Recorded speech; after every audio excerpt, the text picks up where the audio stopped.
गंभीर आरोपों में घिरे हुए स्वघोषित कट्टर ईमानदार दिल्ली के मुख्यमंत्री श्री अरविंद केजरीवाल जी के समर्थन में भ्रष्टाचार के पुराने आरोपियों और पुराने गुनाहों में आबद्ध रहे तमाम राजनीतिक दलों ने उनका समर्थन किया था और इसके लिए भावनात्मक आधारों का भी उपयोग करने का प्रयास किया गया। परंतु आज न्यायालय ने जो निर्णय सुनाया है वो तथ्यात्मक आधार पर है। तथ्यात्मक आधार पर दिल्ली के मुख्यमंत्री श्री अरविंद केजरीवाल जी को 15 दिन की न्यायिक हिरासत में भेजा गया है। परंतु इस तथ्यात्मक आधार से बड़ा संवैधानिक और नैतिक प्रश्न खड़ा हो रहा है, क्योंकि वो हिरासत से सत्ता की सियासत करने वाले मुख्यमंत्री तो रह ही चुके थे और अब अभी तक उन्होंने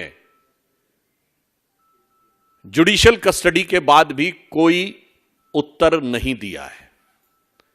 इससे यह बहुत साफ हो जाता है कि सारा विपक्ष जिस आरोपी को बचाने के लिए प्रयास कर रहा था, न्यायालय की दृष्टि में वो गंभीर आरोप हैं और जो लोग केवल बयानबाजी करने का प्रयास करते हैं, यह विषय सिर्फ एक कानून या नियम का नहीं है। निश्चित रूप से न्यायालय के समक्ष कुछ ऐसे तथ्य रहे होंगे जो ना आपके संज्ञान में है ना हमारे संज्ञान में है, जिनके आधार के ऊपर यह निर्णय लिया गया। अतः हमारे विपक्षी दल जो निरर्थक और अनर्गल बयानबाजी करते हैं, उन्हें इन गंभीर तथ्यों पर विचार करना चाहिए और न्यायालय ने अपना इस विषय पर अभिमत दे दिया है। Those who try to portray the bogey of victimhood, I would like to underline that today's judgment of the court is based on the concrete evidences for which neither we or now you or anybody else is privy to it. So it is the jurisprudence of the court which has decided to extend this judicial custody for 15 days. Now it raises certain moral and constitutional question. यहां पर मैं याद दिलाना चाहता हूं कि ये रामलीला मैदान में ही शादिया जी जिसके संस्थापक सदस्यों में रही, अन्ना जी उनके गुरु हुआ करते थे और हिंदी में एक कहावत होती है, गुरु गुड़े रहे चेला शक्कर हुई गए। तो गुरु ने तो कहा था हम राजनीति में नहीं आएंगे, चेला राजनीति में आके मुख्यमंत्री भी हुए लिए। परंतु कल उन्होंने एक दूसरी रैली की जिसमें उनके गुरु बदल गए, गुरु लालू प्रसाद यादव जी हो गए और मुझे प्रतीत होता है शायद उनके भी गुड़ के मुकाबले ये शक्कर होने की तरफ ना आगे बढ़ जाएं, क्योंकि लालू प्रसाद यादव जी ने तो कम से कम इस्तीफा दे दिया था जब वो जेल जाने लगे थे। अभी तक इन्होंने इस्तीफा नहीं दिया है।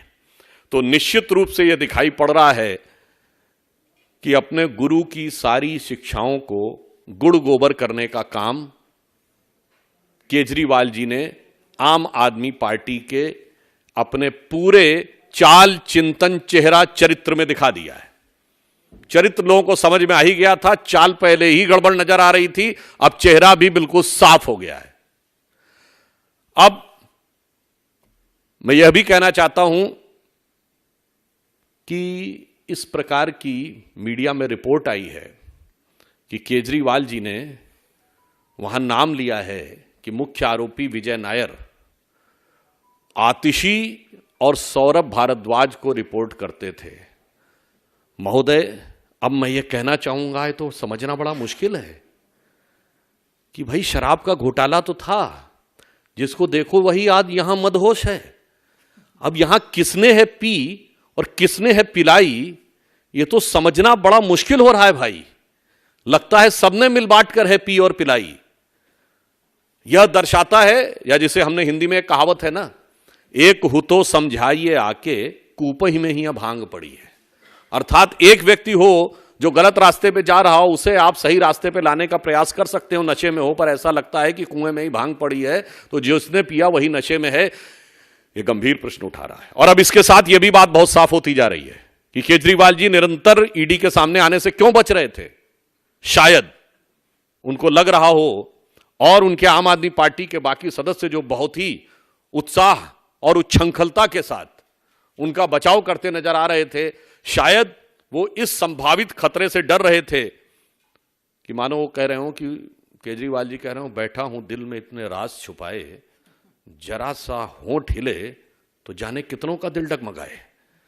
तो इसलिए हम यह बात स्पष्ट करना चाहते हैं कि शराब घोटाले को लेकर दिल्ली सरकार की स्थिति भ्रष्टाचार के आरोप में उत्तरोत्तर स्पष्ट होती चली जा रही है।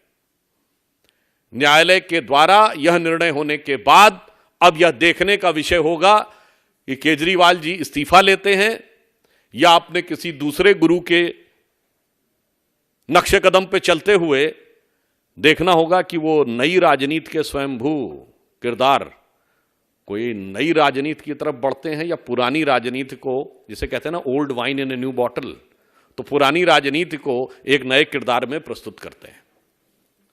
धन्यवाद।